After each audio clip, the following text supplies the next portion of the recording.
علاء صار لي شهرين عندي سعلة. أنت ما أعتقد سألتني قبل هالمرة عندك سعلة يعني. شهرين صار لها سعلة. السؤال يا أما يكون إذا في عندك مشكلة بالأنف، حساسية بالأنف، بينزل للبلعوم وللحنجرة وبسبب لك سعلة، بدك تعالج حساسية الأنف.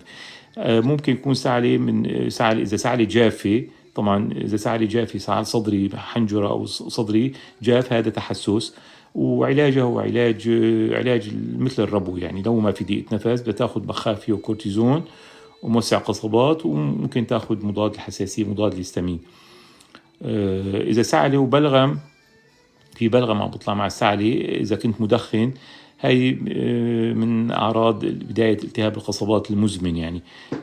إذا في بلغم، خاصة بعد ما مثلا بعد رشح أو إنفلونزا بيتم في بلغم بشكل دائم يعني، تكرر يعني.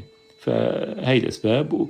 وفي عندك كمان ممكن يكون إذا سعلة جافة سببها ممكن التحسس. طبعا التحسس بيبين إذا تحليل دم طلع عندك ارتفاع حامضيات دم. ممكن عندك ارتجاع مريء، يمكن قلنا هي ارتخاء بنهاية المريء، وخاصة لما تنام تستلقي سواء المعدة وحموضة المعدة عم ترجع لورا الحنجرة، والقصبات تسبب سعلة. فالعلاج هو علاج ارتجاع المريء، بين بتنظير